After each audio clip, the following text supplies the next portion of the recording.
Okay, good morning. May I welcome you all to this online conference on Cherishing All Equally 2020, Inequality and the Care Economy. This is a joint conference of FEPS, the Foundation for European Progressive Studies, but also TASK in Dublin and the Friedrich Ebert Stiftung in Germany. This coalition of the three foundations is a very productive one.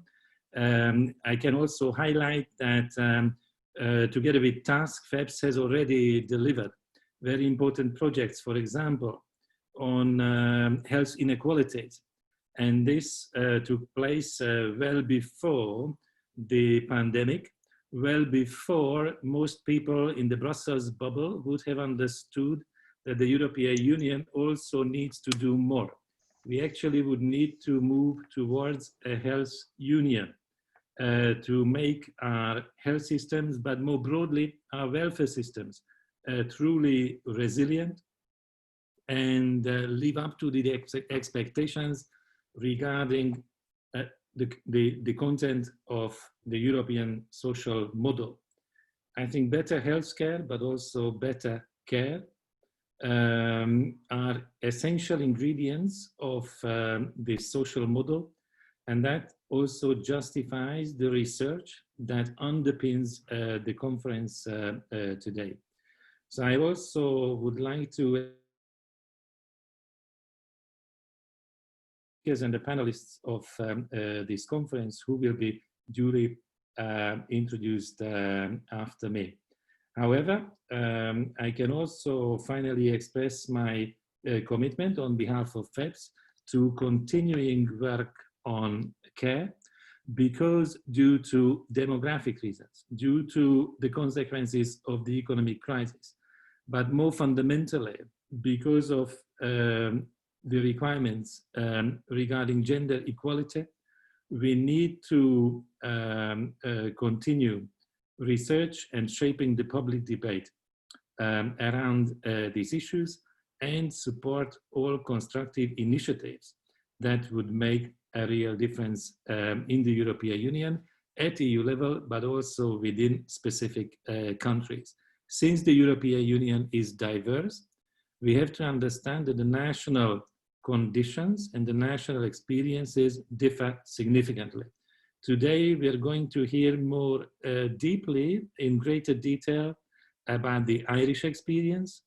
But since Ireland is a country with quite a few serious crises behind us, a specific demography, and very specific situations regarding gender equality, or more precisely, inequality, there are many lessons for the viewers who came actually to join us today from other countries as well.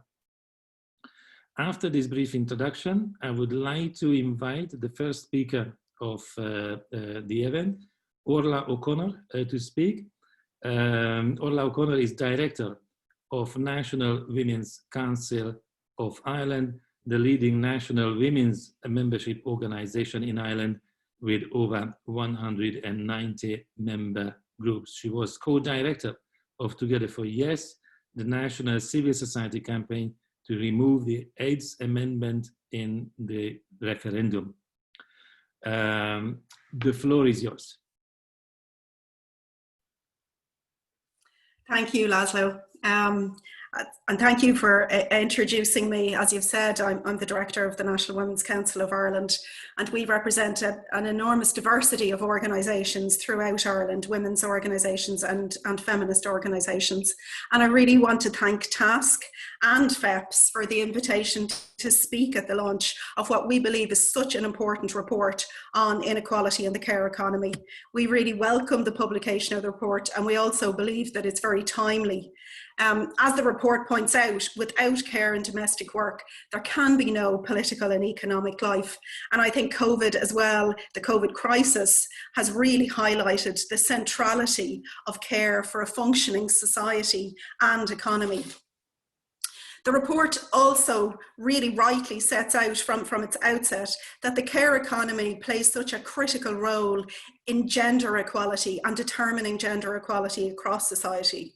And we've long advocated in the National Women's Council for the need to recognise and to value care in our society, because care work is essential to the common good and it's vital for a functioning economy and society.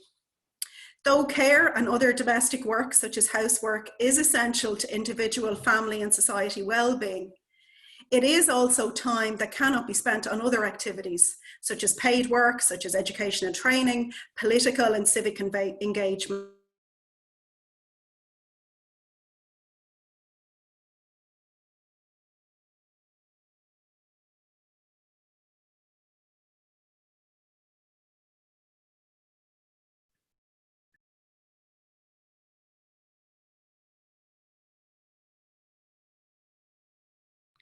We lost your audio. Sorry, yeah, I didn't realize that. Apologies. I'll just go back.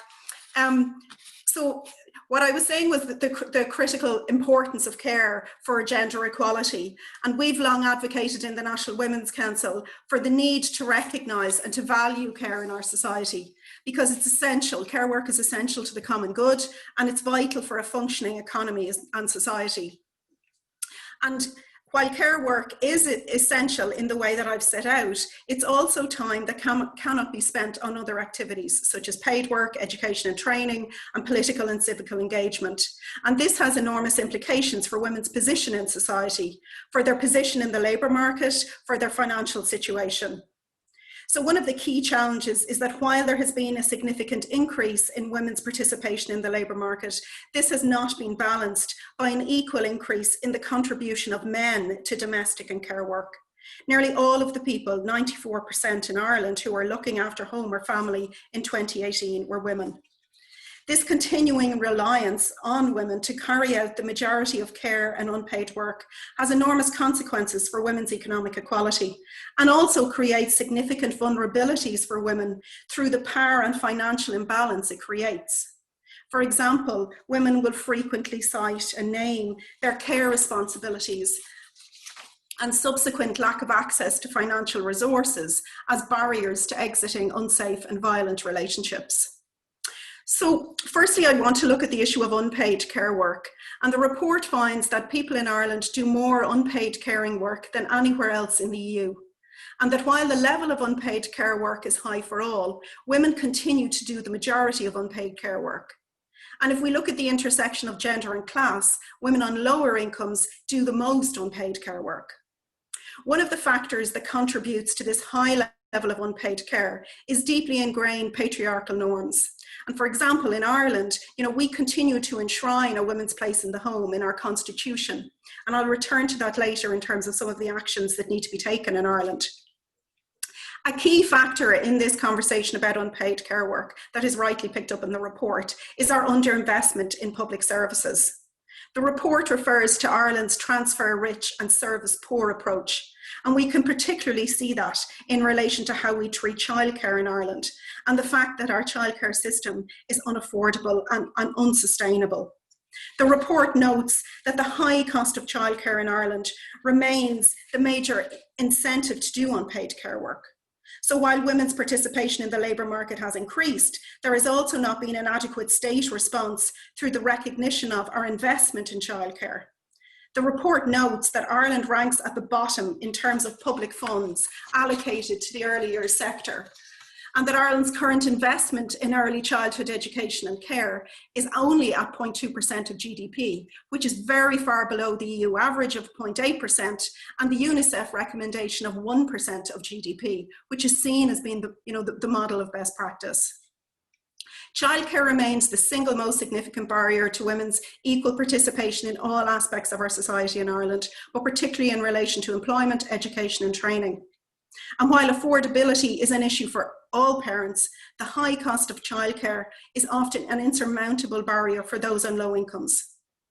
And this lack of investment in care services also extends to social care services. When asked about their future care preferences, the majority of people, 85%, report that they would prefer to be cared for at home with the necessary supports. and 55% said they would be happy to be cared for in the home of a family member. And yet Ireland has huge unmet need in home care and is reliant on the unpaid labour of women to provide much of this care. A critical point in this conversation, and particularly I think in terms of the Women's Council feminist analysis of care, includes not only the perspectives of women who provide care, but also the women who need such supports. For example, disabled women are not passive recipients of care, but individuals whose rights are intertwined with those who provide the care. The absence of a sufficient state response to supporting disabled people to live independent, supportive lives leaves family carers, predominantly women, to provide often very high levels of care and impacts on the dignity and autonomy of disabled people. It forces disabled women into a position of dependence on family members. A comprehensive and inclusive, and I think inclusive is really important when we talk about the type of care economy we want, a comprehensive and inclusive care infrastructure must provide choice to disabled women in the nature of the care and of the support that they receive. So turning to paid work, we know that those working in the care sector are amongst the lowest paid workers in our economy. Childcare workers in particular are amongst the lowest paid. Inadequate investment is creating a poorly paid, unpensionable, female-dominated workforce that's reliant on low wages, with 6 out of 10 workers earning below the living wage. And employment contracts are intrinsically precarious. As the sector is predominantly staffed by women, this has the consequence of perpetuating negative gendered labour patterns. Home care has also been progressively privatised in Ireland to a largely unregulated home care industry with high fees, varied quality and standards of home care, and poor conditions and terms for workers. Domestic and personal care workers are often migrant women workers and women of colour, subject to the most extreme instances of precarious work and exploitation. And for us in the National Women's Council, we're particularly concerned that we must not become dependent on the exploitation of some of the most vulnerable women workers to meet our personal, family and community care needs. So to turn now to what needs to be done, and clearly it's varied.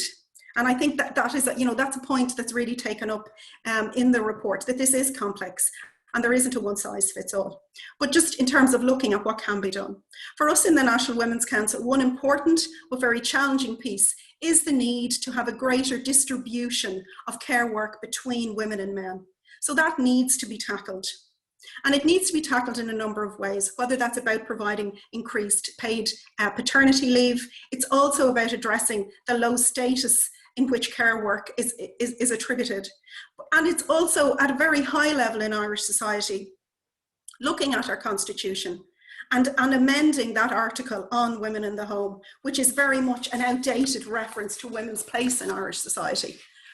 But amending it to an inclusive statement about the importance of care, the value of care to our society, and care work done by both women and men. And we believe that recognising this would set a high value statement in terms of the importance of care, but also of the need to have both men and women and all in society engaged in that care piece. The second area is about investment in care, and the report makes a very strong case for a public model of care provision. And this is absolutely crucial in our view. And that must include investment in a public model of early years education. And that is similar to so many European countries, but is one in which Ireland falls way behind.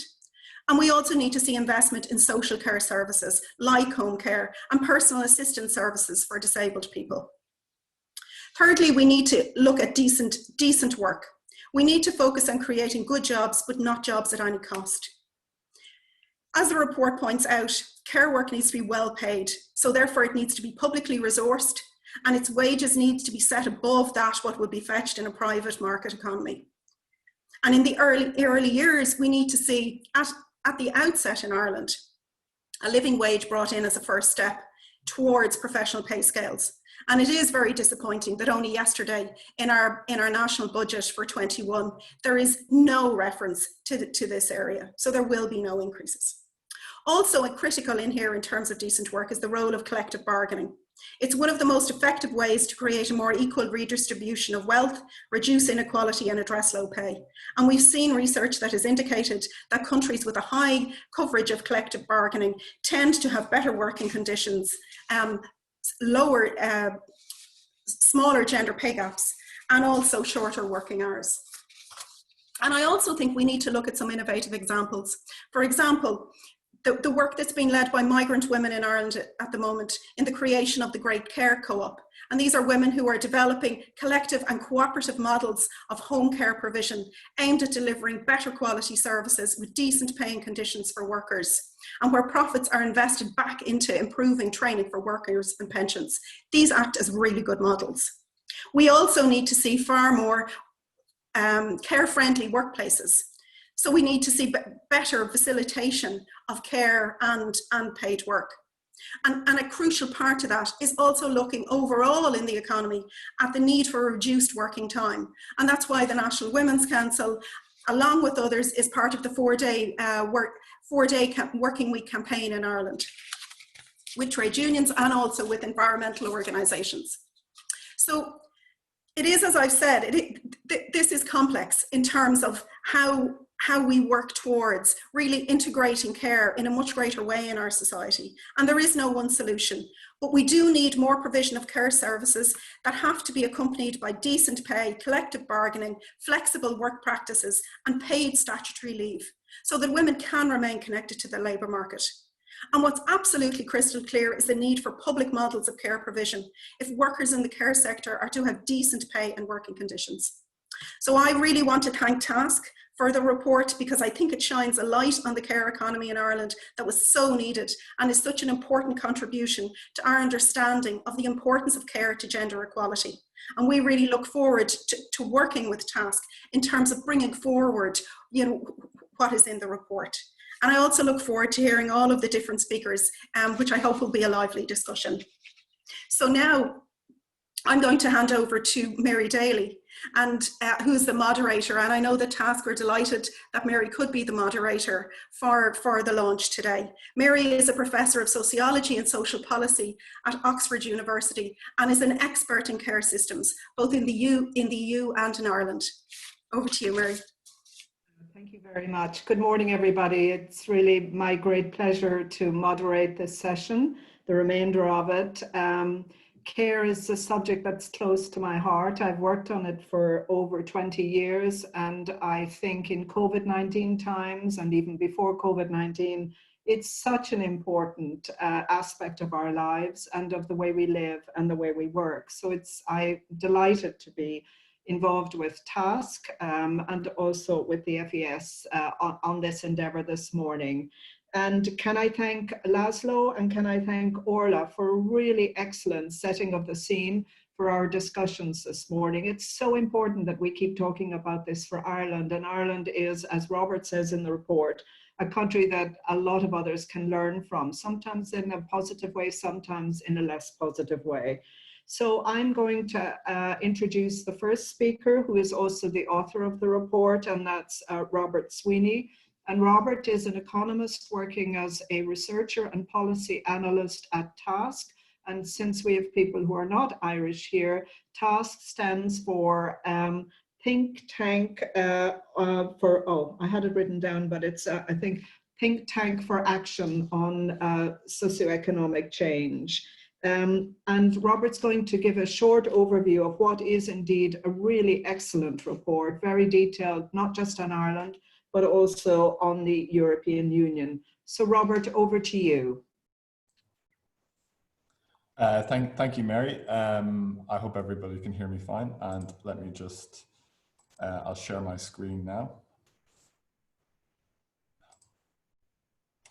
Okay.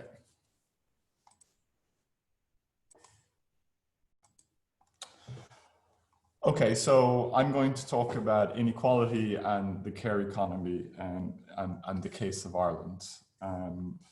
So just the outline of the report is going to look at unpaid care work in Ireland and compare it to the EU, who actually does the care work in Ireland, and how the Irish state facilitates care, unpaid care versus paid care. and paid employment, and then briefly look at the working conditions of early years workers and adult care workers. So just as a spoiler, my findings is that actually it might be a little bit surprising is that the Irish welfare state does have significant transfers which facilitate unpaid care work. But at the same time, it's low investment in public services, and especially childcare, also acts as a barrier to those who would like to take up employment as well. And because of the low investment, the working conditions and pay of care workers tends to be poor as well. Okay, so this graph here looks at the distribution of time for EU countries. It's based on the European Quality of Life Survey. So time, and this is hours per week, and time can be divided into looking after children, looking after adults, domestic work, paid work is here, and then commuting. So if we look at and the countries are aligned according to the amount of time they spend on unpaid care work. And we see that here Ireland actually does the most unpaid care work in the European Union. So Irish people do about 14 hours of childcare per week and almost 3 hours of adult care per week. And this is more than any other country in the European Union. And if you look at here, like this one here, when you add it all up, this can be thought of the amount of time on total work. And Irish people do spend quite a lot of time on total work as well. But there are other countries who spend more time at work, such as Romania, Latvia. And there's a variety of factors that impinge on this. One is that Ireland has a young demographic structure, so it has more children to look after. So that would be a factor as well. But as I will hope to demonstrate and discuss, it's also low levels of investment in childcare means that a lot of the care work that goes on in Ireland is unpaid, basically. Okay, so this looks at the distribution of work, both unpaid and total work. So here we see this is men and women in aggregate here, and we see that this is looking after children, looking after adults, domestic work, paid, and then commuting, just like before. And we see that women unsurprisingly do the vast majority of unpaid care work. So women do on average 21 hours of unpaid care work, and men do on average 12. But if we look at the distribution of total work, it's more even. Women do 54 versus men doing 51. And then we can divide that, look at this again, but dividing according to income group. So this is like Q1 is those in the bottom 25% of the income distribution, and Q4 is those in the top quarter. And what we see is that the gender gap in unpaid work tends to be strongest among those middle income households. So we see in Q2 here that women do, a very large amount of unpaid care work, whereas men don't do so much. And also for middle income households as well, the gender gap in total work tends to be highest. It tends to be, the distribution of unpaid care work tends to be more even among lower income households. I'm a bit skeptical about this figure here, but nevertheless, it does suggest that the gender gap in unpaid care work is lower among lower income households. And we see that among the higher income households, the distribution of unpaid care work is actually quite even. Women still do a little bit more, but it's not that much more.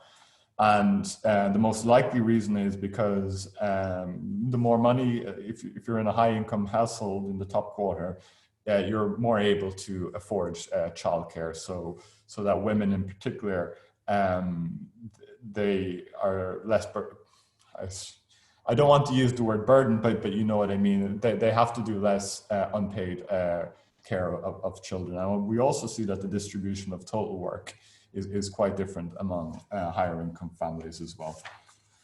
So this looks at the Irish welfare state in comparative perspective here. And what I have done is I look at welfare spending on family and children.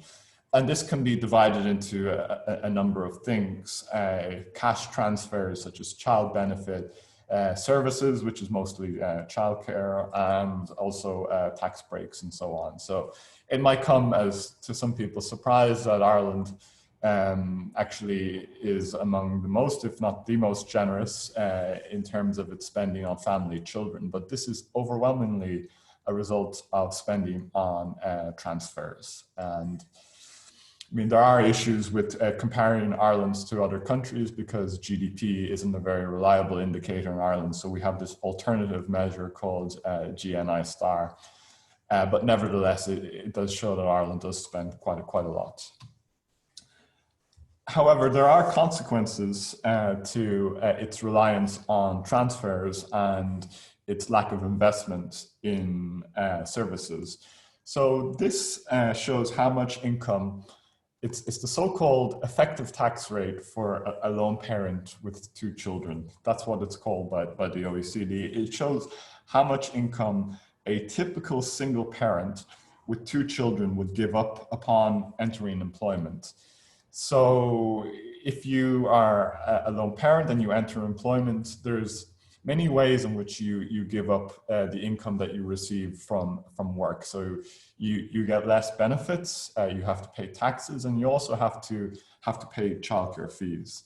And we see that at 59%, the effective tax rate in Ireland is toward the high end by European Union standards. And I'm surprised this isn't higher actually in Ireland.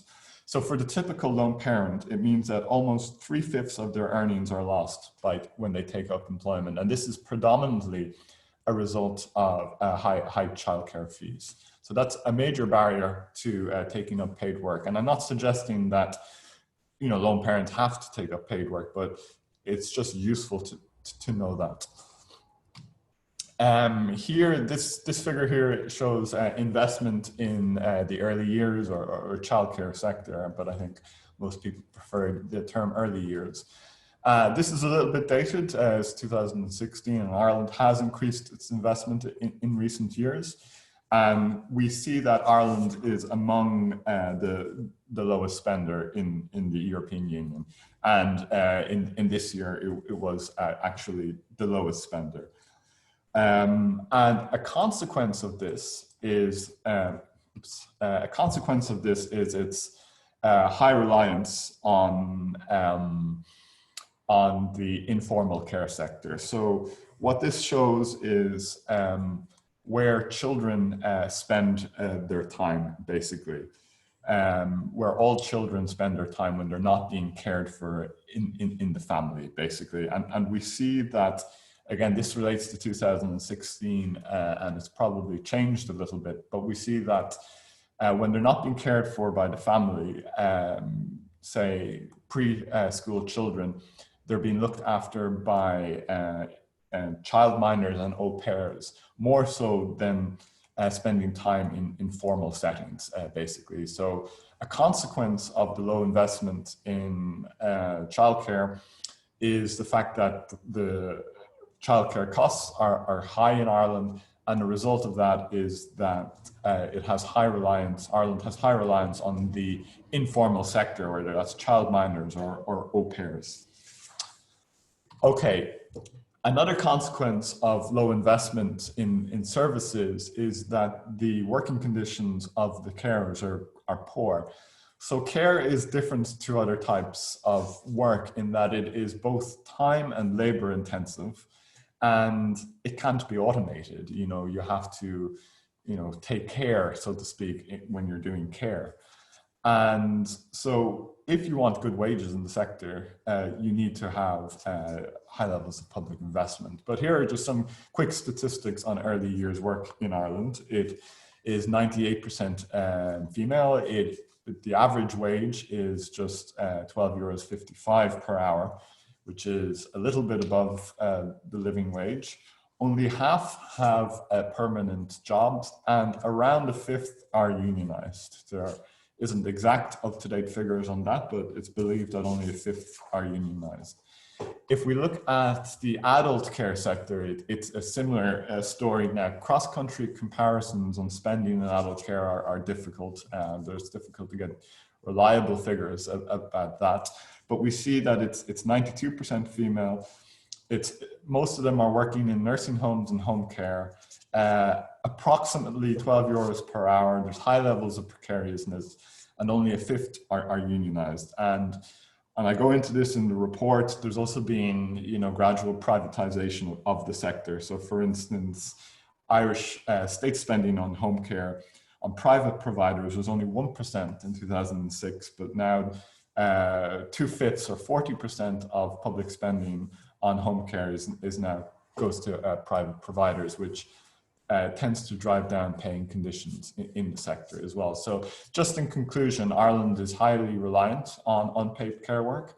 This is facilitated by welfare transfers, and it's also facilitated by low investment in services, which leads to reliance on the informal sector, informal paid sector. The expense of childcare erects barriers to employment if people do want to take up work. And it also makes the low investment makes early years work low paid and unattractive, and adult care is also low paid and unattractive work as well. So that's it. Thank you. Thank you very much, Robert.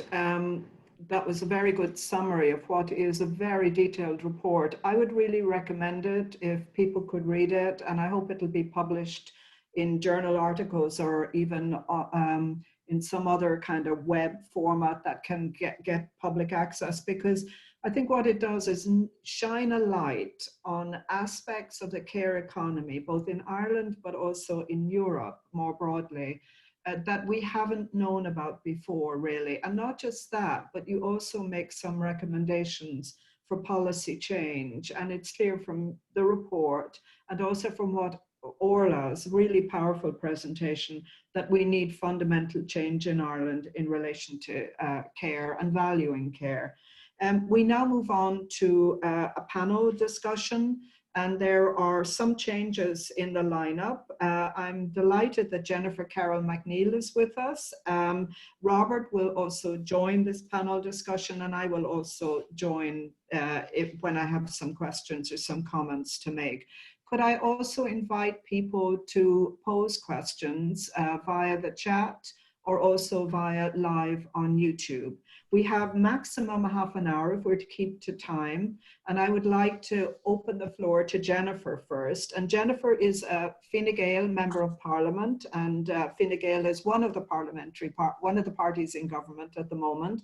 And she's a Dublin-based Member of Parliament and has a history of prioritizing working with families, but prioritizing especially homeless families, which is a huge problem in Ireland. We were just talking about it before we started, and also domestic abuse awareness. So Jennifer, the floor is yours for whatever comments you'd like to offer us. Thank you. Thank you, Mary, and it's wonderful to have you involved in this. And thank you to Robert for this really excellent report.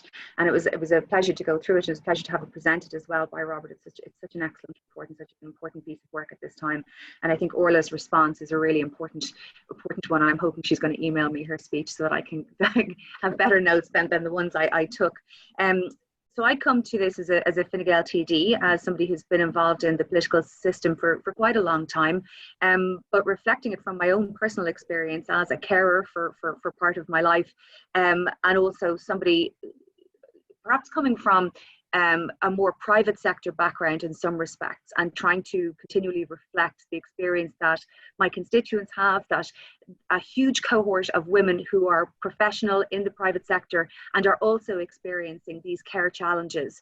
And it's just a different story sometimes than some of the ones that are presented. Perhaps there's a higher concentration of that experience in my constituency, but I think it's a valuable perspective and one that we don't hear quite enough about, I think overall in the round, that experience of private sector, the experience. I think, what this report produces to us is yet another challenge for gender justice, yet another challenge to how we manage the pay and crucially the pension problem for women, full participation in the workforce and full participation in the totality of civic life, and the availability, as Orla was saying, about the ability to participate, to have the time to participate in further study, or even frankly, let's just call it as it is, reading a book in peace and having the opportunity to have enough time to do that. Because a lot of the people whom we're talking about are working all day and doing everything else in the evening time. So the idea that you get to a point where you can participate again in the totality of life is very appealing and very far away for a lot of the people whom we're speaking about. When I was thinking about the care sector, and of course you've split it up there into paid and unpaid, and the paid care sector is one. If I could just set that aside for 1 second and just consider the unpaid sector. And again, I have it in my mind in two ways. You have one, carers who are delivering what we might call critical care or health-based care, and then of course you have the day-to-day sort of care that many families are engaged in on a day-to-day basis. There is another group of carers whom I discovered from my own experience, who are carers without realizing that they're carers. And so, for example, it's the parent who would have gone back to work, but whose child has a very significant health issue, as in my own case. And it was only, I would have stayed home with my son for a very long time because of his health challenges. It never occurred to me that I was a carer. I never classified myself in that way. And it was only many years later, when I was helping a master's student with her research about carers, that it occurred to me that I had fit into that without being able to competently name it, without understanding my position in it. And of course, what that means is, if I am doing that, there are of course lots of other people who are performing care work and who are in many respects full-time carers without naming that or without understanding that that is so. And of course that contributes to a lack of political representation for that voice. And of course that contributes to a lack of policy responsiveness for that voice, because if you can't even name it for yourself, you certainly can't do it on behalf of other people. Then, you come to the other part of life. I go back to, some of my friends. I always think of one in particular who's she's a partner in a Dublin law firm. She's a single mom. She's got two primary school age boys, and she just does everything all the time. And yes, she's in a higher earning bracket, and she has, she can afford an au pair to pick up her children after school. But really, she has absolutely no time to do anything beyond fulfill her professional obligations, earn enough money to keep her house, and look after her children in the way. But she doesn't, the ancillary care that's involved, whether it's in a single parent family or whether it's in a two-parent family, the ancillary work that you've named in the report around whether it's making meals or, what we often describe as the mental load that is unequally distributed among the genders, making sure there's the tracksuit, fixing the this, fixing the that, the name tags, all of those things, the dentist appointment next week, all of those things which take from this idea of having any space for oneself or one's own intellectual space in the day, this idea of being able to ever read a book in some peace and with sufficient space in one's mind to be able to absorb and really think about it. And one of the phrases I was just thinking in the report, which I find challenging, is this and it isn't meant this way, but when you look at it, the preferences, the distribution of preferences between the genders in terms of the care work balance, as though it were as though it were uniquely a matter of preference, which of course it isn't, and the degree to which that is preferences, and the degree to which it's a socialized experience and a socialized set of expectations. And then I find myself thinking about the women who come to me and say that, they want to pick up their kids at 3 o'clock. They don't want to have additional childcare. They want to spend the time. And of course, that's a preference, but that they are not being accommodated in a sufficient way by the labour force, by the market economy, to be able to provide their professional services in a 20-hour-a-week way. And that when they present themselves to corporates, on that basis that they're available between 9 and 3, they'll do a perfectly good job. They have oodles of 10 years experience and everything else to be able to perform, whether it's marketing functions or accountancy functions or whatever it happens to be, but that their constraint is a time constraint, that the market isn't accepting of that. And that's a really big challenge, because when you get to that point about you know, the luxury of being able to articulate my preference is, and my own budgeting situation and my preference married together mean that this is the optimum solution for me and for my family for a significant period. And then not to have that accepted by the labour force is deeply problematic. And it's not sufficient that the professional markets don't respond that way, and it only contributes to the marginalisation of professional women and to working women, and makes it even more difficult. Jennifer, have you more? I mean, we might I might ask you to there was just summarize briefly. Yeah. There was just, you know, when you consider about the caring, the caring opportunity or the care burden, whichever way you come to that, you know, it's a different experience, I think. Sorry, why don't you go on and we'll take the different questions. Yeah, thank you. Okay, thank you very much, Jennifer. I really appreciate that you bring to life, you know, the carers. You talk about real people, and I think sometimes when we have these sessions, we don't really talk enough about real people. So thank you very much for that. I mean, I'll just follow up on one or two things. The purpose of the whole session really is about how we value care, and does Ireland value care sufficiently, or are there particularities in the way we value care that are causing these kinds of inequalities and that are particularly causing gender inequalities? And I was very taken with Orla's point about the Constitution and the low status of care work in the Constitution. Well, look, when we think about what's in the Constitution around women in the home, etc., and how that is contributing to a low status for care work, or might be contributing for a low status for care work. I mean, I would love, I must say personally, to see the Irish Constitution contain an inclusive statement on care, because I'm convinced that at the root of all of this is the fact that we don't actually value care. We don't value those who give it, we don't value those who need it, and we don't value care as a kind of as a sphere of activity and a sphere of life. And we can look at COVID. We can look at what happened in COVID as a proof of that. We closed down more or less all the services, or a lot of the services. And what does that mean? Well, it was back to families. And when it goes back to families, it often goes to women. And secondly, we didn't value care enough, care given in care homes for older people. We didn't show great value of those in the way, you know, we didn't protect care homes really, and didn't prevent the virus entering care homes with the vigor we should. So that I think is one thing that I'd like us to discuss. And the other thing, or another thing, is Ireland, you know, is a strange welfare state really, in that it's such a transfer-oriented state, and all the work suggests that the transfers, the cash benefits, etc., the tax allowances, they do work. They make a big impact on poverty, and so Ireland always comes out near the top when you look at pre- and post-transfer poverty rates. And that's great that we have that. But then the other side of that is that we have a very underdeveloped service provision, and we don't have a history of public service provision in particular. And so, you know, my question is, or a question for all of us, is how do we move beyond the block that seems to be in Ireland around public service provision? And you can see it in the childcare, for example. You know, we use public money to finance private childcare. Why don't we use public money to finance public childcare? Is one question. And then third point I just want to make is, I was very struck in the report, Robert, about the social class differences through income, you know, where you showed us on the slides how women and men are differently placed depending on the income.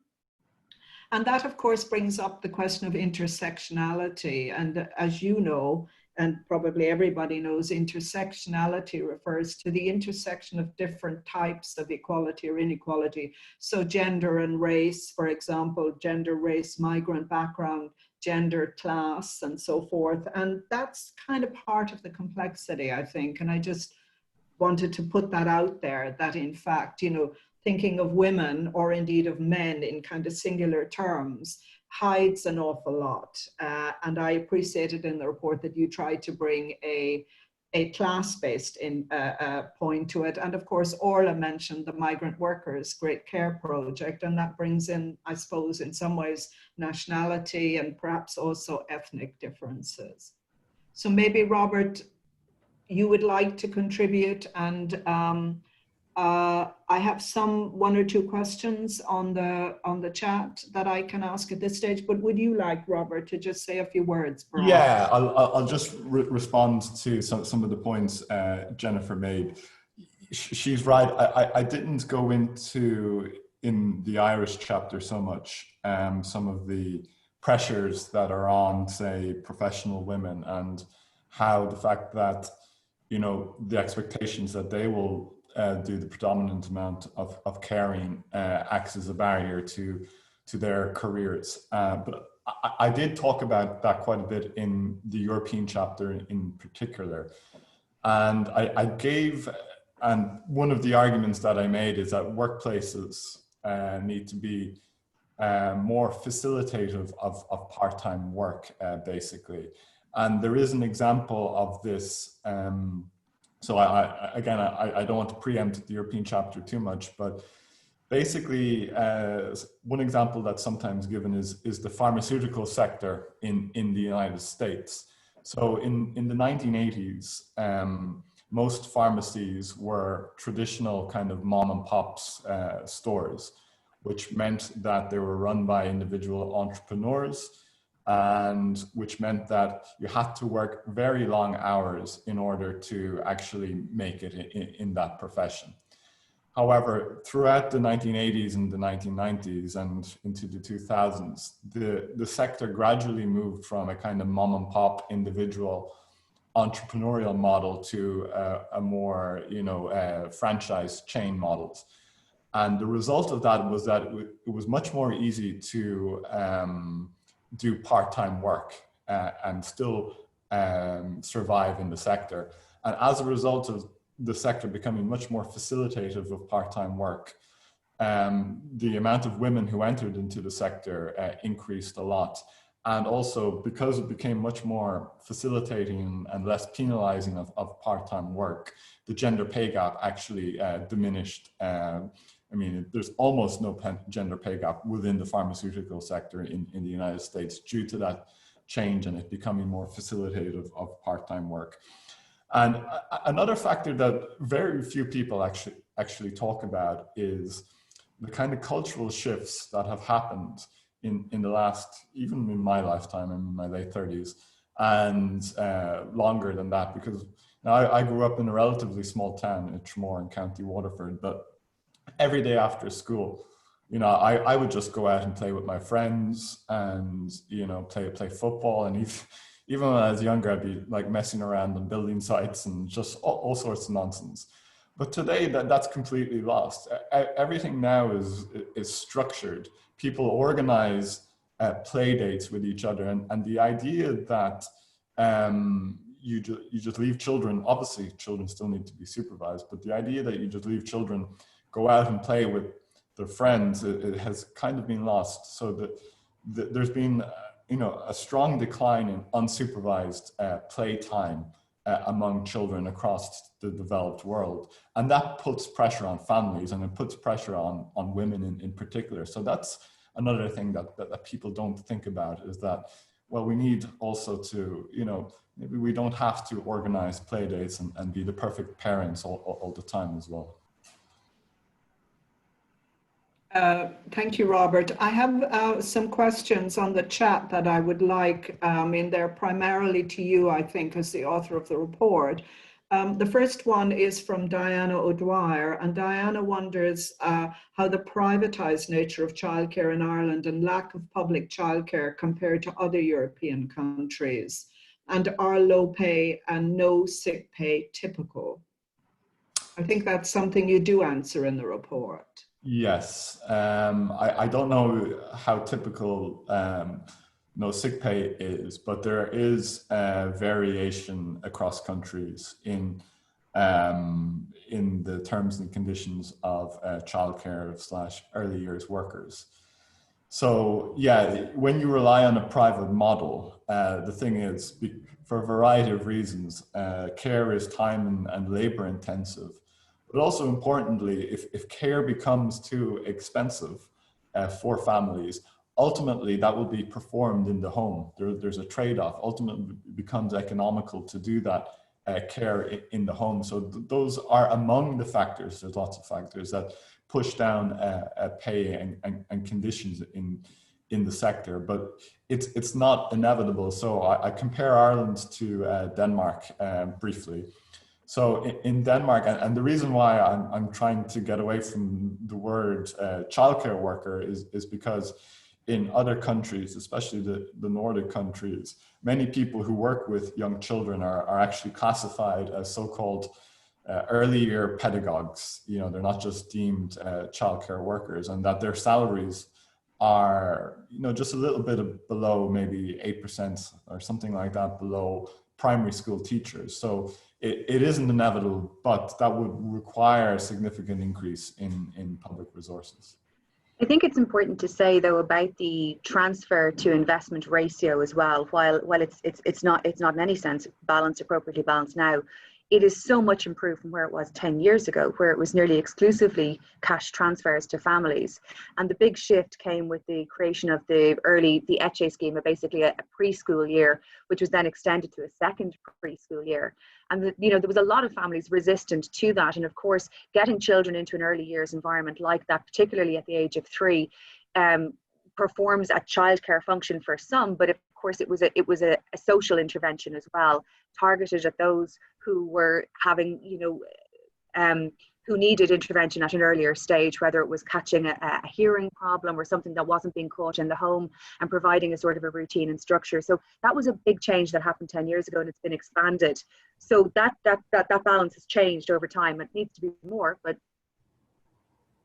Okay, thank you, Jennifer and Robert. I want to give some time. Kathleen Lynch, who is a well-known author and scholar in this field, has written a number of comments in the chat that I want to read out. And they're, in a way, questions about the assumptions in the report, Robert, and the kind of the way you proceed, particularly in understanding the care economy. And Kathleen, first of all, points out, I suppose, rather than just focusing on the exchange, on its exchange value, care has a use value, and by that she means that it's actually life producing in and of itself. And she therefore questions whether the approach you take is possible.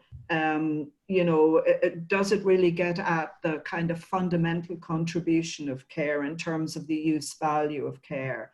That's one comment, and there's actually a number of others. So let me just, staying on from Kathleen. So, I mean, she has a question here, which is that, and there are a number of other comments, modern economies reward activities that extract value rather than create it. How can we push for cultural change that is needed in order to shed light on the immense value the care economy brings to our societies? And maybe Orla could also comment on that, because it seems to chime very well, Orla, with some of the points you made. It's also a question directed at Robert, though, and his kind of approach to the study of the care economy. And maybe it's a question at root about, is the care economy that useful a concept at the end of the day? Does it bypass all of the other elements of care that Kathleen and others are so concerned about? So maybe Robert might go first, and then you, Orla, and if Jennifer has any comments, we'd be glad to hear them. And this probably will be the end of this part of the session, because we're nearly out of time. So the idea of talking about productivity was just to understand why wages in the care sector are low. So it does seem kind of wrong to use metrics and talk about productivity in terms of care work. So like sometimes, like in the report, I say that, like I put it in kind of inverted commas, like productivity in the care sector is low. And I just wanted to discuss that, because that does explain why it's a major factor as to why wages in the sector are low. But I absolutely agree that we shouldn't, look at care through the lens of productivity, and that it is, essential for the sustenance and reproduction of society. But it was just trying to understand why, compared to other professions, why wages tend to be low.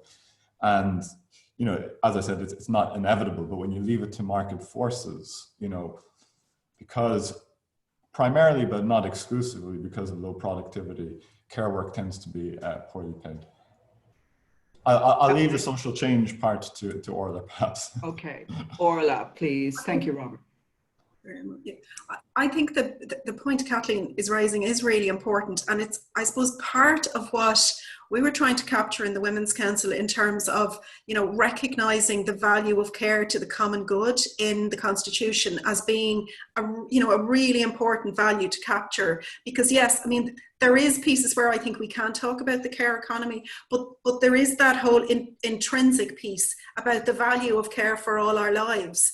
And, you know, I'm really struck, particularly in a lot of the conversations with women and our members around COVID, just not being able to see people, not being able to have the contacts maybe that people had, has brought up a whole new conversation about care and how important it is for us all to receive care and also to give care. So yeah, I think what Kathleen is raising is critical to this. It's not an either or, because there are pieces that are monetarized.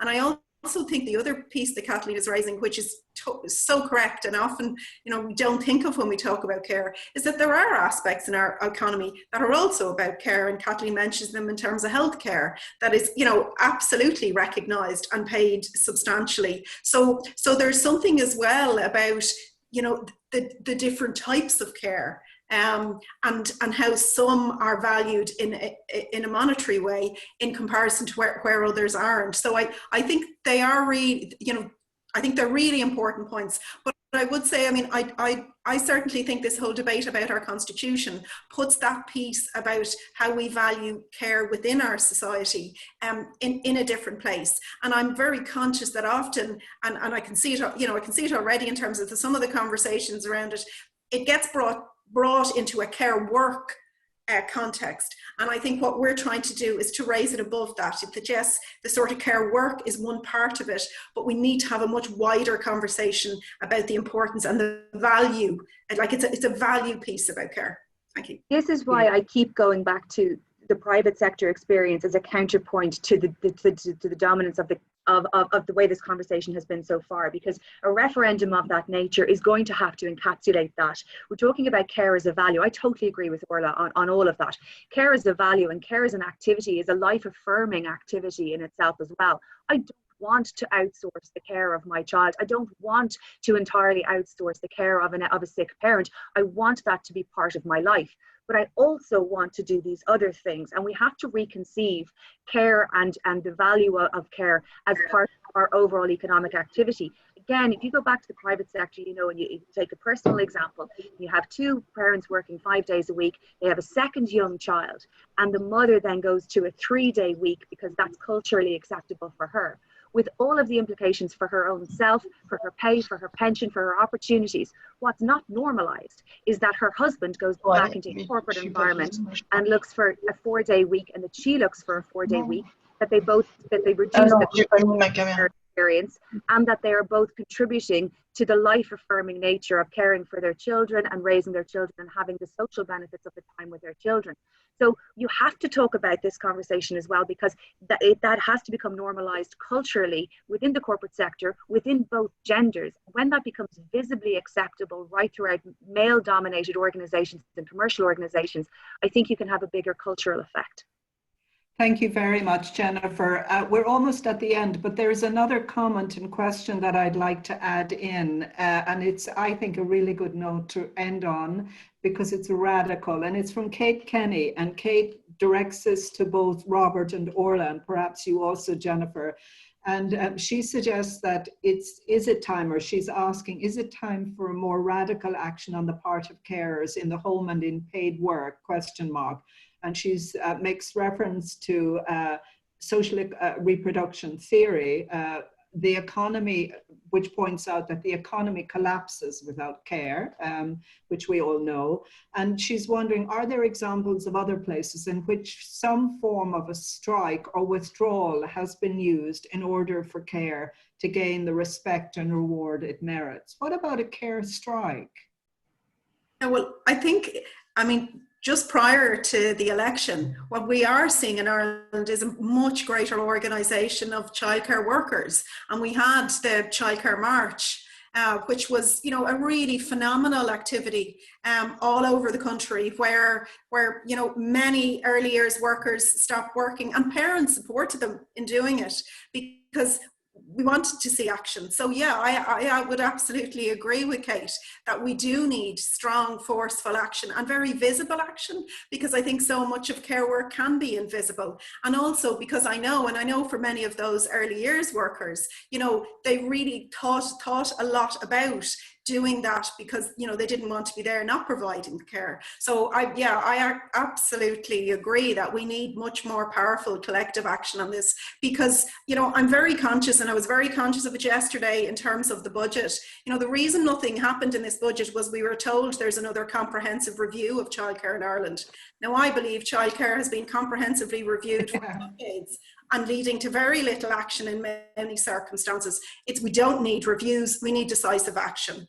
Great, thank you, Orla. Maybe Jennifer, would you like to say just shortly, please? I don't have any problem with radical action. You know, we don't value care until we either need it or until we're doing it.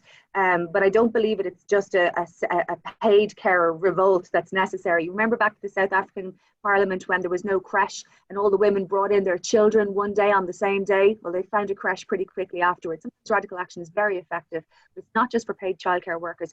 What would that mean to everybody's family? And they'd only have to do the work again later. But you know what I mean? It's a much bigger thing than just the paid sector. Robert, you can have the last word here. Yeah, well, I would agree that, you know, especially with Orla's point that there has been, you know, increased action and marches for the early year sector in particular. I mean, one thing that does come across is that, and maybe less so with childcare workers, but a lot of care workers are often very reluctant to go on strike because, you know, they don't want to harm the people they're caring for. So I think it needs a broad support from society, and I think that support is growing. Thank you very much. Just maybe to make one kind of point that dawned on me, you know, in the academic literature on welfare state growth and development, the fall of fertility in so many countries is actually interpreted as a strike by women not to have babies, you know, and that's an interesting take. And that has led the countries like Germany and so forth that were very dependent on women being home to take care of children, that has led them to really radicalize their provisions. So there's an interesting kind of undercurrent here about how we strike and what we do that actually makes change. So I have to end this session now, I believe. Can I thank everybody who's participated in it, Orla and Jennifer in particular, and also Robert, of course, for the excellent report and for the excellent presentation. And I'd also like to thank the people who participated with questions. We couldn't hear from you face to face, unfortunately, but your questions are with us and will remain with us. So thank you very much. I'm proposing that we take about 5 minutes and no more than 5 minutes, which means by my clock that you'll have to come back at 11:43 Irish time or 12:43 Brussels time for the next session. So thank you very much.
Can I welcome everybody back to the second part of this session on care and whether we care sufficiently about care.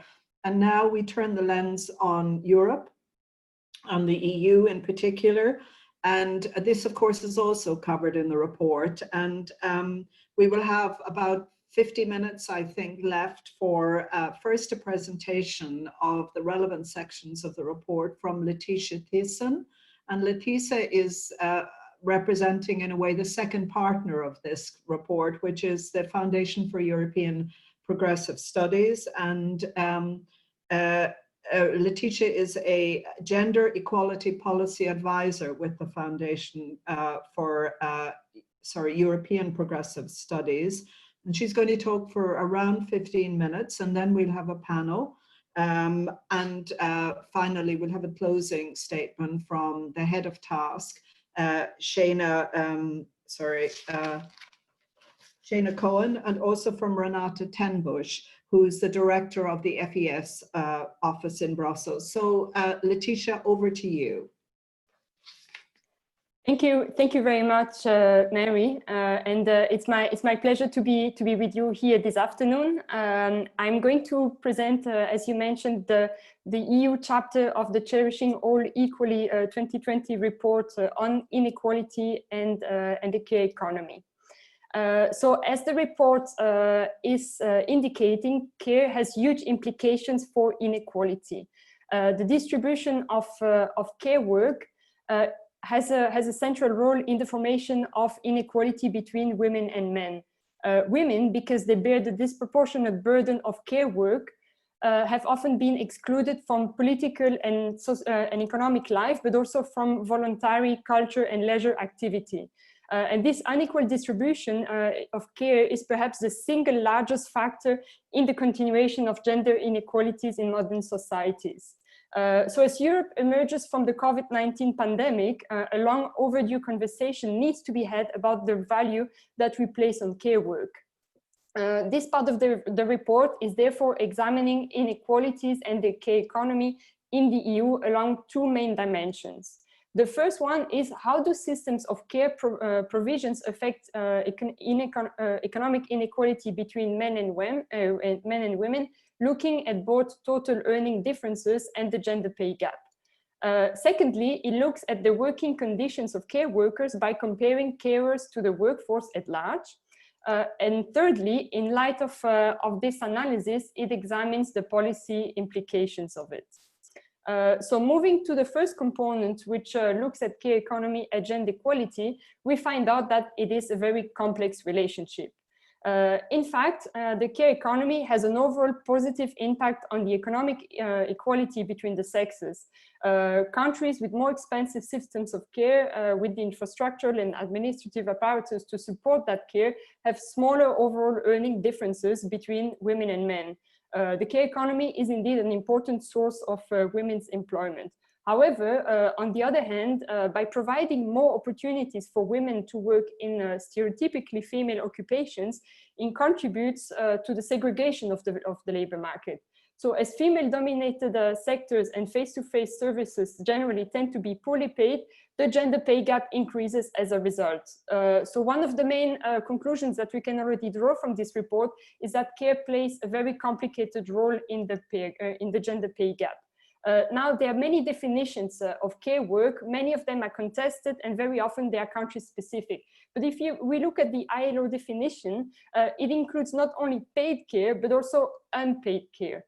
And in that sense, it can cover a range of activities from caring for the children, the old, the disabled, the sick, and it may also include activities such as cooking and cleaning. The inclusion of care workers together with healthcare workers such as doctors and nurses, along with administrators in the whole sector, contribute what we call the broader care economy. And there are several ways through which the system of care in a country may either expand or limit women's economic opportunities. First of all, it is a major source of employment for women. And secondly, it is an important factor to the extent to which it encourages part-time work.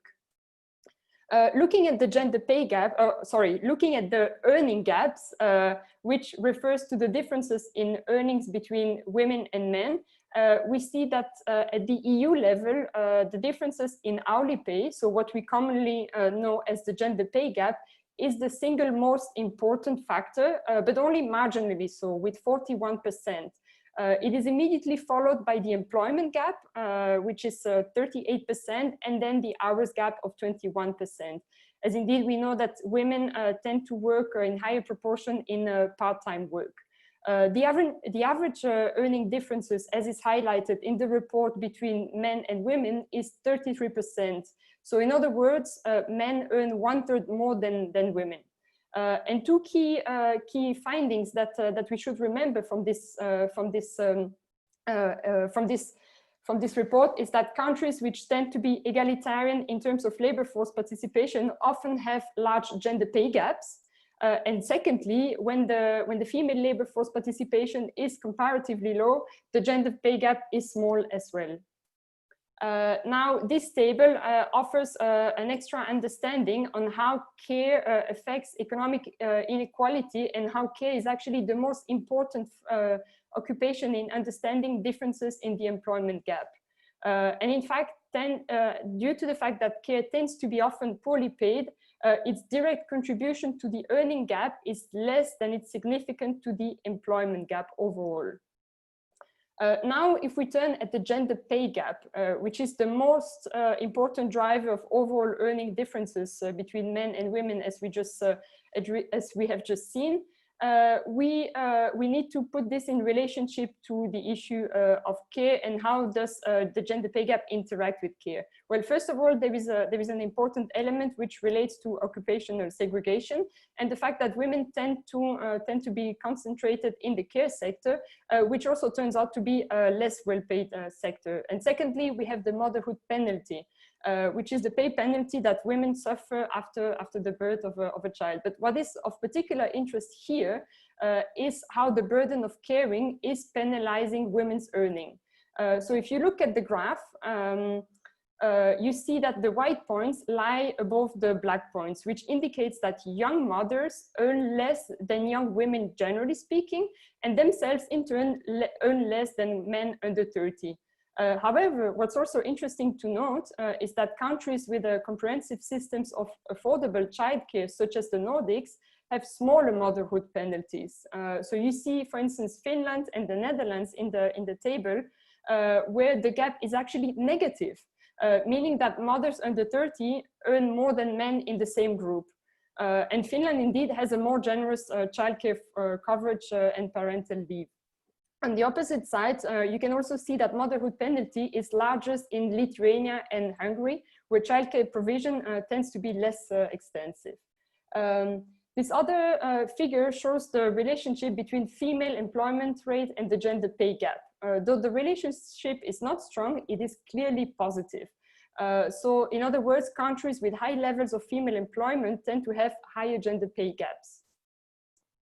Now moving to the second dimension of this report, what it also does is that it offers us a sketch of the profile of care workers by focusing on the working conditions of care workers. So of course we need to acknowledge differences between different countries, but here are the main features that we can identify. First of all, there is considerable variation in the size and composition of the care workforce across EU member states. And the care employment is also highly gendered. In fact, on average, only 7% of childcare or early years workers are male. Thirdly, care work is highly reliant on immigrant labor. And this further stigmatizes and diminishes the value society places on it. And you will see here in the graph, for instance, that in Italy, close to half of care workers are born outside of the country. A fourth point to be mentioned is that immigrant labor comprises only a small part of the care employment among poorer countries of the EU. And here an important note needs to be made about informal work, as in fact surveys often underestimate the informal or undeclared work, which is likely to be a problem in poorer countries and in countries with high levels of cross-border workers.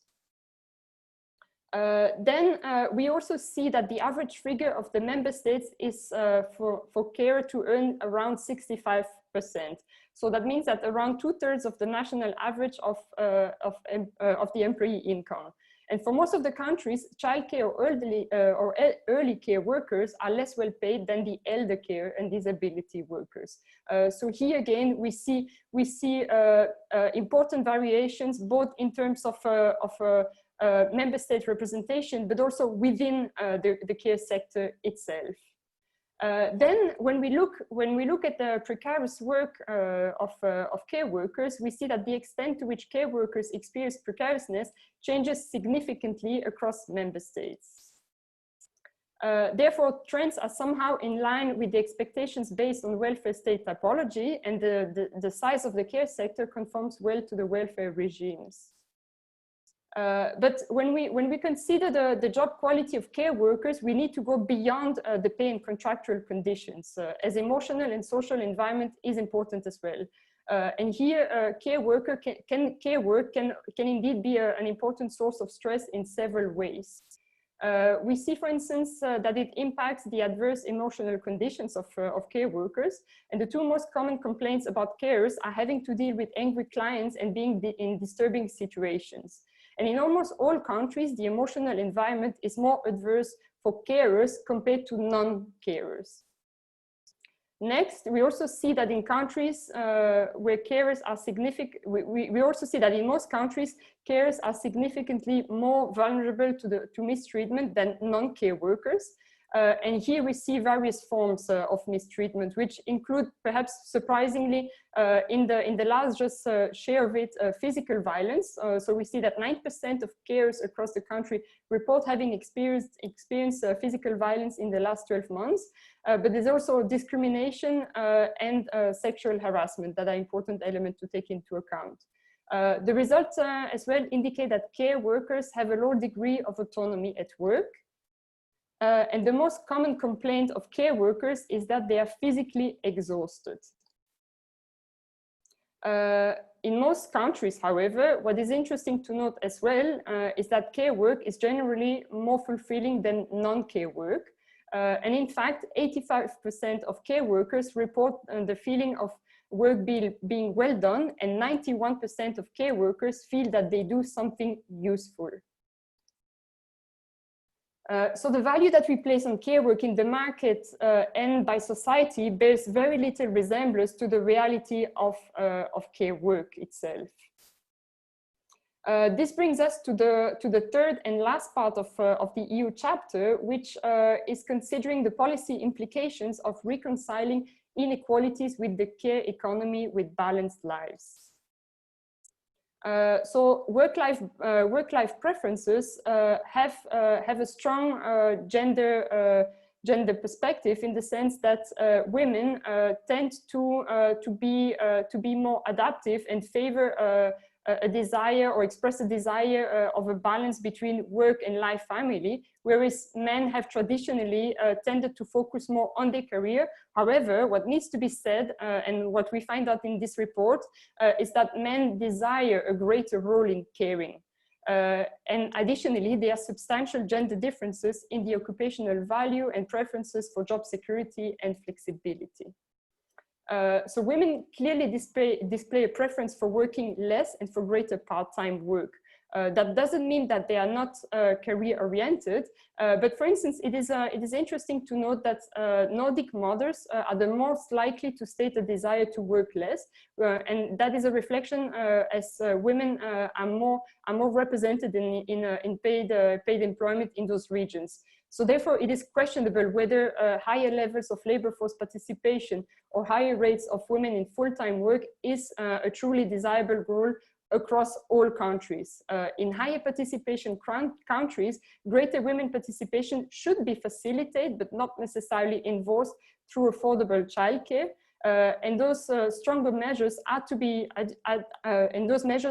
coupled with stronger ones in those countries where women participation is usually lower, like in the case of the Southern European countries. We also need to stress that men desire to reduce their paid working time even more than women, although they still prefer longer paid hours than women do. And in that sense, a better reconciliation of a desire for balanced life and earnings inequality, would also focus on reducing the number of hours worked. Policy additionally should expand the economic and social rights of informal carers. An important element to be mentioned here also is the motherhood penalty that very often not only has an impact on women's pay, but also prevents them from applying to higher positions at work, whilst instead this is associated with a wage premium for fathers. And many traditional work environments are more favorable to male models of interactions. And so what can we do here in order to overcome the gender pay gaps? Well, diversity policies and gender quotas are and remain priorities. We are in need of family-friendly workplaces, and reforms are needed to pay setting and allocations that can help overcome those pay gaps. The report very much stresses also how occupational segregations influences the way that we value care, and the reason for these occupational segregations are multiple. But in order to improve the pay conditions of care workers, we also need to be aware that this would simply contribute to a more gender balanced workforce at large. And for that, care needs to be decommodified to become a well-paid profession. And this includes not only public provision to keep fees and costs down as wage increases, but also to de-link public pay from earnings that care workers receive in the private market. So here, overcoming institutional and cultural barriers to men entering the female-dominated professions is a key element, together with the elimination of continued poor pay and low status of female-dominated profession. So that was it for this very condensated summary of this chapter, providing you an overview on the care economy and how it affects inequality across the EU, which of course I very warmly invite you to look up in more details. And I look forward to the exchange that we are going to have now. Thank you for your attention. And this brings us to the next part of the program. Thank you. The floor is yours, Mary. Thank you very much, Letitia. That was such a good overview of nearly 40 plus pages in the report around the European Union's situation. So thank you so much. You really made it accessible to us, and I appreciate it very much. And this section of the report is as good as the last one is on Ireland. I thought it really revealed, as somebody who works in the field, I actually learned a lot from it, I have to say. So well done again, Robert and Letitia. We now move on to another panel discussion, and on this occasion, I mean, we have the title here, Does Europe Care for Care?, which is a very good topic of discussion. And we have two speakers, Lizia Radelicki, who is a cabinet member of the Commissioner Helena Dalli in the European Commission, and she's the Commissioner for Equality. So Lizia is well in this area of gender equality in particular. And then we have Marie Hoopanen, who is based in Sweden. And Marie is a public health scientist and has a strong association. She's a trade unionist and particularly associated with the trade union Kommunal, which is the Swedish Municipal Workers Union, which I imagine is hugely important for care work in Sweden. So if I could invite each of you to give a short intervention, please. And if I could also invite the audience at this stage, because we will have time for some questions and answers. So if you have any questions, or points you'd like to discuss further, can you put them on the chat or also on the chat associated with the YouTube? Thank you. So Lizia, you first, please. Thank you very much for inviting me and having me participate in this discussion. And I was asked to give input on the report written, and I would say on the presentation given by Letitia, which was very clear and to the point. And what I wanted to say, and the report confirms that, is that care has two parts. One is care as a service, and the other part is care as an employer. Both important and equally important for women. And so what I would like to say, indeed, we need to invest in care because this helps creating employment also for women. It helps making sure that the care service can be of good quality, but we need to make sure that it is and remains accessible to everyone. And then a last point, by investing in care and therefore making sure there is also employment for women, that it also contributes on women participating to tax revenues, which then again we can invest even more afterwards.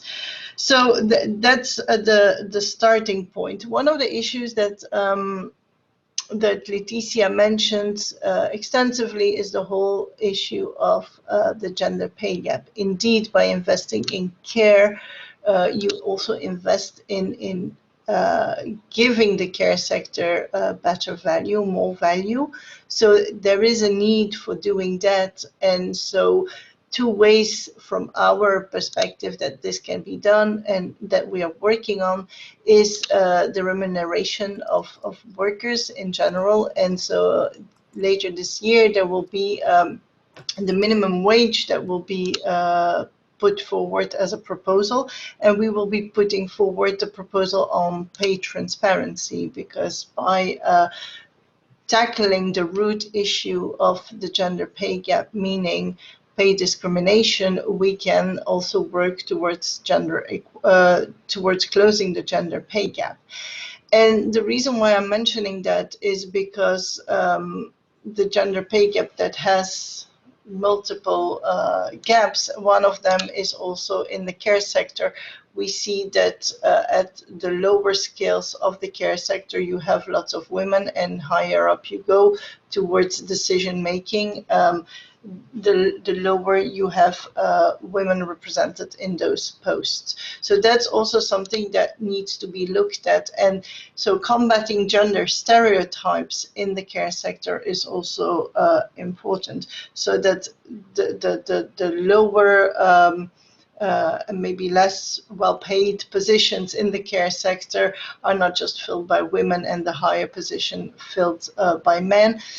The gender stereotyping also needs to be broken in terms of how we see certain positions, where nurses are still considered as nursing, so the more emotional accompanying part of the job, and doctors more considered as the ones that have the knowledge and tell us what to do. And so also there we need to combat that gender stereotypes and make sure that there is a balance in representation on what the jobs mean and what responsibilities they really have, and that both women and men are represented in these. I've mentioned pay transparency, I've mentioned the minimum wage as concrete measures that will be taken up by the Commission to combat the gender pay gap. I've mentioned the gender stereotyping. A couple of other issues that I wanted to put forward is we talked about what does care mean, and I think that often we think of care as childcare, and I think we need a lifelong approach towards this. It's not just about childcare, it's also about care for old people, care for people with disability, care for people that are dependent on us. And so that lifelong approach maybe needs to be better articulated so that it's not just about taking care of children. And Leticia also mentioned that in her presentation. And that brings me to the whole discussion of the work-life balance. And we have seen that during this pandemic, we have actually learned something out of this, and that is how to combine work and life, because we were all forced to do that from home. And so the whole teleworking that is often used as a good way of trying to combine work and life is indeed good and has been taken up by both women and men in this difficult situation. But we need to make sure that as we get out of the COVID, that teleworking is not something that is solely taken up by women while men go back to work and do not combine anymore both work and life responsibilities. So I think that that's something that we need to keep in mind. And the same goes for during COVID, we saw that member states had put forward special leaves, like corona leaves, for parents to be able to take care of their home, of the children, while children were still not able to go back to school. Again, in the beginning of the pandemic, we saw that equally men and women were taking up those special leaves. But as we were getting out of the lockdown and try to face a new normality, less men were taking it up and women continued taking it up. So I think that also there we need to be vigilant that we don't, that it's not just women that continue finding solutions to work-life balance approach, but that also men continue doing that. Because as Laetitia mentioned, indeed, if you look at statistics, men do are willing to take up leave options. What else? What I also wanted to say is, like, yeah, I mentioned the importance of quality care that needs to be ensured, so that it's everybody has the same care available.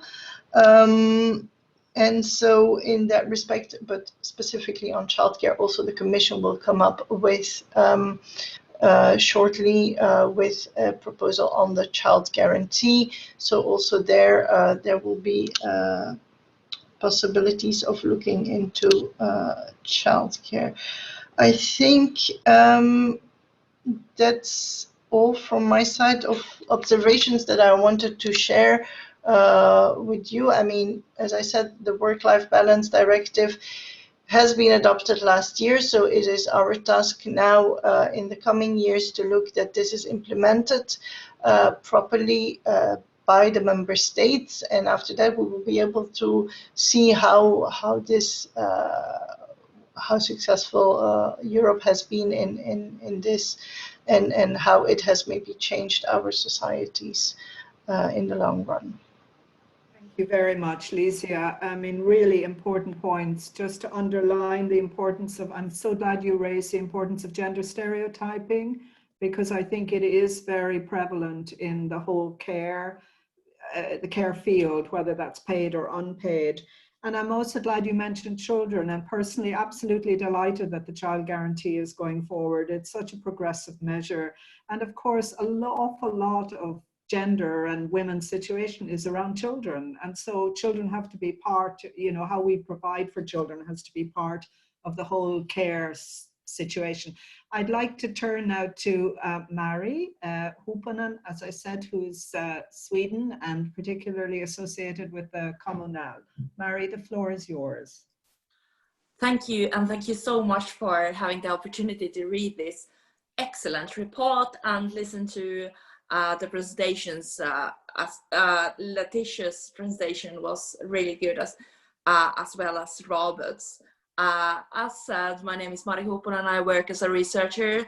My employer is the biggest public sector union in the Nordic countries called Kommunal, and we pretty much organized all the professional groups that weren't able to work from home. That biggest group being practical nurses, and that's the field I work with. I work with questions that have with elderly care, long-term care, healthcare, have to do with those questions. Some things that I thought about reading this report were how very much unlike all the European countries sadly are, and not in a positive way. There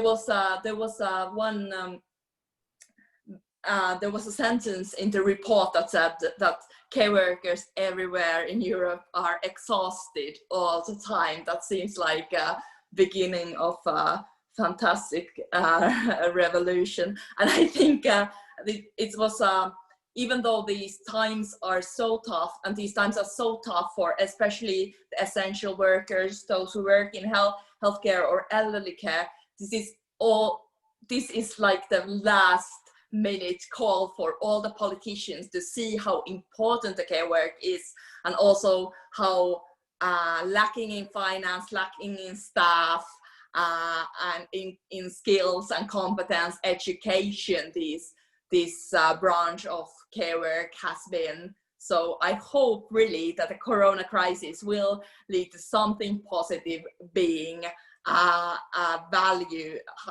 The politicians will finally see the value of care work. Those are the biggest lessons we should learn. I really love that the report considered this skilled work, unskilled work, low skilled work thoughts, because that's my main fight in this life, is pointing that the care work is not low skilled work. It's very much skilled work. It's work that demands a lot of formal skills as well as practical skill. For example, in Sweden, it's the group that gets, even though Sweden is a classical, like a good welfare society, it's becoming smaller and smaller, the group of elderly who, for example, get elderly care. So the group that gets these services are very sick.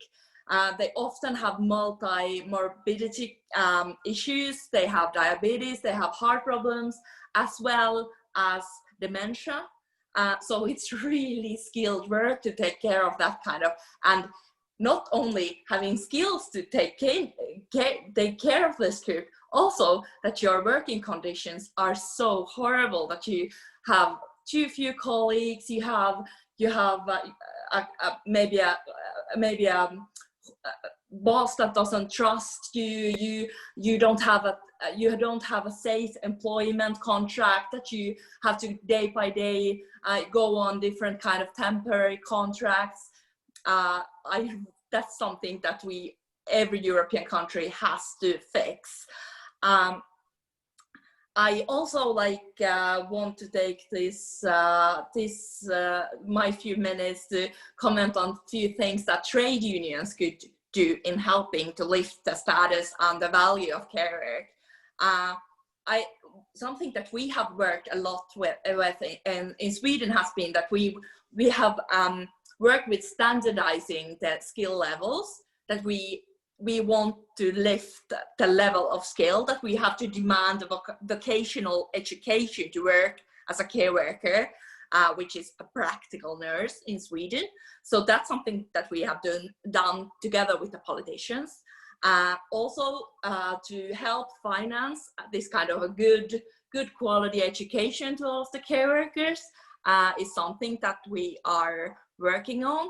And of course by collective bargaining, and thereby, even though Sweden has especially in this field, we have a high percentage of organized labor, but still if everyone would get like the same pay raise every time we have a collective bargaining, we would always have this pay gap between the female workforce who work in healthcare or elderly care and the blue-collar male jobs as car mechanic or metal work or something like that. And that's why we have done this once, and we are really trying to do it again this year. We want to invest an extra percentage to the female care workers, or not, of course, also males who work in the care branch, but like the care worker, which is called undersköterskesatsning,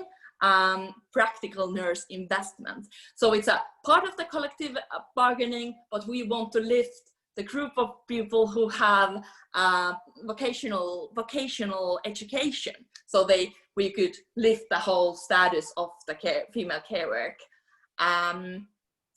But like there needs to be a lot of political things happening before we are before the world is complete. The austerity has to end.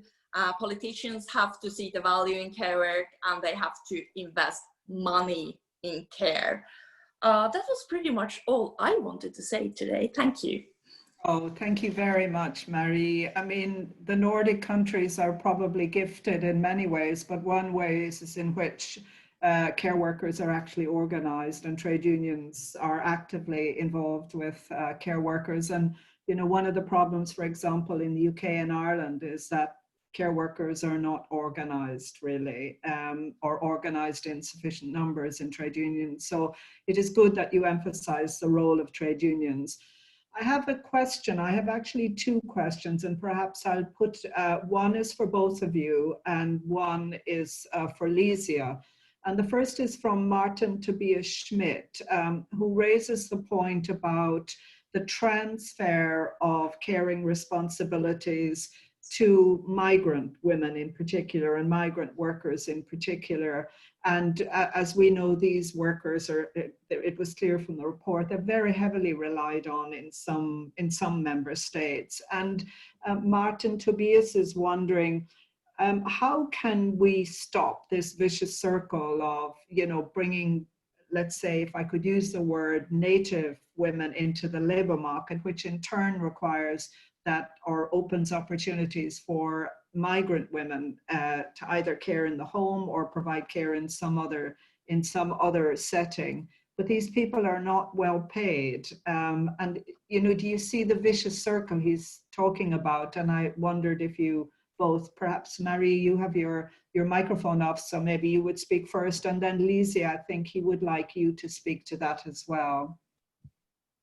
We have only a short time, so I would ask you to be short, please. I'll be really quick. I think everything has to do with raising the status and raising the, also offering education and like lifting the status of the care sector. That is not so much of a care migrant workforce. It's not very big thing in Sweden actually. There's a lot of people working in care sector who have a migrant background, but it's not so much of a I think the thresholds in the Swedish labor market are very high, so they probably, that kind of pay competition is not something that's very much happening in Sweden, but I think it has to do with the status and the financing of the care sector very much. Thank you, Marie. What about you, Lesia? How would you reply to that question? I think I mean, it's similar to what Marie said. I mean, it's about investing in the care sector, and investing in the care sector means valuing the work, how it contributes to our society. It is valuing the work that the people in the care sector do, and that means, yeah, also looking at the issue of wages. It means also valuing the fact that it needs skilling, upskilling, reskilling, education, and I think, yeah, it's all interconnected. So investing in the care sector is a must, I think, and I think that the COVID crisis has highlighted that enormously. I just would like to take this opportunity also to add one thing that I wanted to say earlier on, and it's about, I think it's important indeed to shift the unpaid work and unpaid care work to paid and recognized care work. So make it as a profession, and to be careful with the remuneration of care at home, in the sense that this could maybe slip into paying mothers to stay at home. And I think we need to make sure that this is carefully looked at, that it doesn't turn into, making, remunerating women to stay at home and take care, but that care is seen as a profession. Yeah, thank you for raising that. It's a very tricky balance to get right, isn't it? Valuing care in the family and not consolidating women as mothers or as only mothers and carers. There is one other question for you, Lizzie, and it's about the EU, how can the EU ensure minimum standards across member states when it comes to the provision of care, as well as the working conditions involved in the sector? So what can the EU do you think, around minimum standards? Well, as I mentioned before, I mean, one of the issues that the Commission will be putting forward is the proposal on minimum wage. So that's a very concrete issue. I mean, it's not just for the care sector, but it will also touch, it will touch all sectors. So that's one thing. Then in terms of standards, what has been done already this year is that the Commission had put forward a package on the skills agenda, the vocational training, and that's the starting point, making sure that at that level already we start with a common approach in training for nurses, doctors, carers, and so forth. That's one thing, and then in the whole socioeconomic sphere next year, the Commission will be putting forward its action plan on the social pillar, and there will be a social summit, and that's an opportunity for the Commission also to look at those things. So yeah. Something is happening then, in other words. Hopefully watch this space. We will see some real changes. Can I thank you both very much? And can I thank you to Letitia for really superb presentation, and also to the people who posed questions. My job is done now. I hand over for the concluding remarks, to Shana Cohen, who's the Director of Task, and also to Renata Tenbush, who's the Director of the FES office in Brussels. So thank you very much. Thank you, Mary. And I just want to, I'm not going to speak for very long. I just wanted to thank everybody for participating. I found this event on a personal level very, very interesting. I thought it was excellent. I want to thank Rob, whom I work with at Task. He did a brilliant job in this report. I kind of threw it on him a while ago as a topic because it's quite personal for me. I have 2 children and I've used all kinds of care, kinds of facilities in my career. And I remember, and I want to thank FEPS for funding it. I remember talking to Lisa Kastner about the project when she was working at FEPS. I was proposing it to her, and I was finishing the conversation with her, and my kids were coming home, and my husband was in the UK where he works. And so I was trying to negotiate my kids coming home, needing something to eat, my work, and then when I could stop, and then when I could start again with work, because after I managed my care responsibilities. And like Jennifer, whom I really related to what she said about the just what it means to identify as a carer. It's not obvious to identify as a carer. I think I identify as a mother, and I have 2 children, and my entire life is oriented around their needs, but it's not something that is respected in the workplace. And I found that on a personal level over and over again. So if something could happen to make it more respected in the workplace, at least for women who are younger than I am, then that would be fantastic.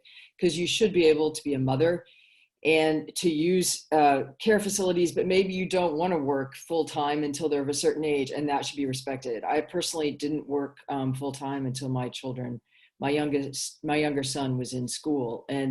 But it is a balance between the cost of childcare and staying in your career. But if you leave, particularly in the profession that I'm in, if you leave your job, then you have trouble getting back into it. So So obviously this is a very personal issue for me. And I think in some ways I couldn't have done a report on it. So I thank Rob for doing it. He did a fantastic job, but it's something that is needs to move forward. I think particularly because of the pandemic and the lockdown, I think that the burden of care, all across national context, the burden of care seems to have fallen back on women. And then because moving forward with any economic recovery, you're going to want women to go back to work. And so there needs to be high quality, affordable care that is flexible for the woman and both parents' needs, but also their desires as a parent. If they want to work full time or if they want to work part time, then they should have adequate access to care, but that workplaces should respect those choices. Anyway, I just want to thank FEPS for funding this project. It has meant quite a lot to me, and I really appreciate everybody having participated in the event. And I will turn it over to the head of Friederike Bert to give the final comments.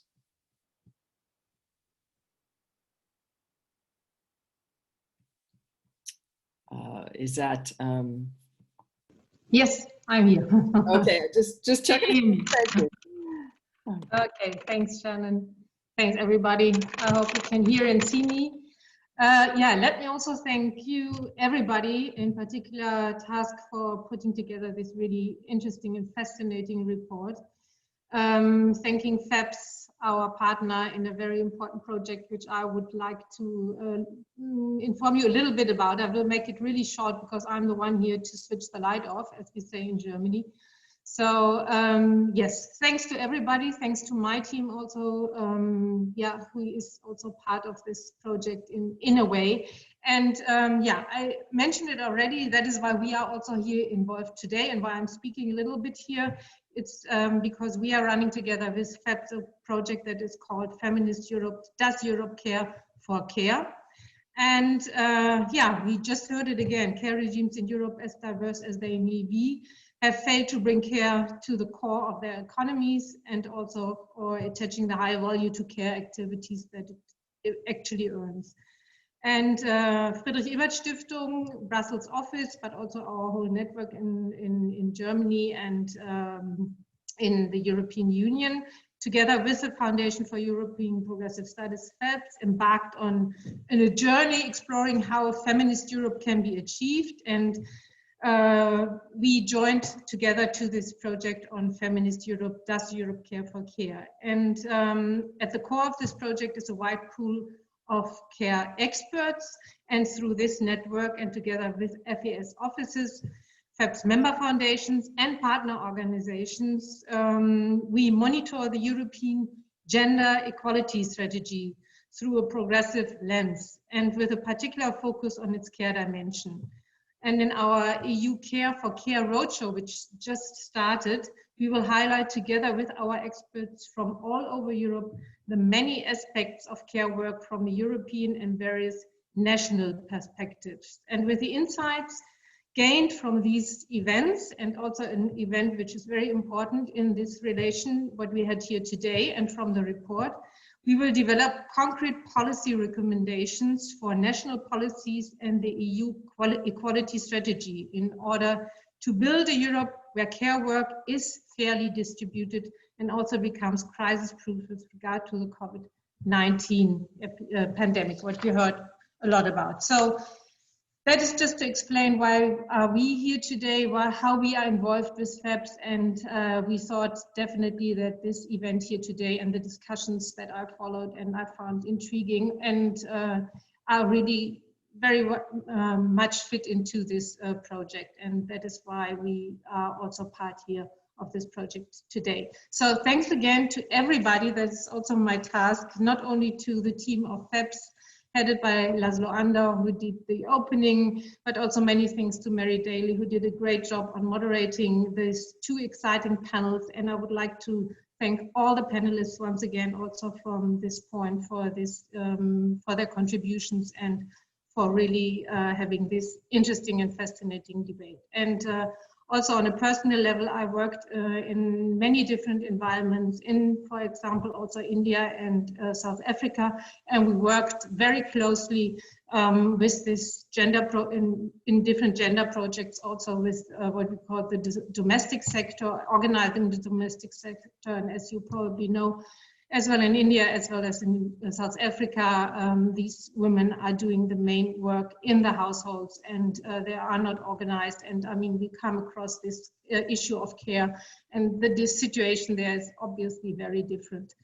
What I was surprised about is to hear that in one of the statistics at the beginning of the first panel that we saw that in Germany, the distribution, we were ranking quite low when it came to the distribution of care work and public work or professional work, in particular also in comparison to France. And yeah, that was for me surprising, because the debate in Germany is quite going into another direction, because there's a lot of complaint that, first of all, not so many women are in the working sector as, for example, in France, because care for childcare and so on is not provided enough. And yes, we had a radical change, but we are still discussing also that issue in Germany, and there's still a lot to do. So I will close now. I will switch off the light, and I would like to thank everybody really around who came together here on this very important issue to discuss it. And thanks again for those who put together the report.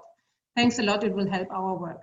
Goodbye. I can't see anybody anymore, so I'm finished. Bye.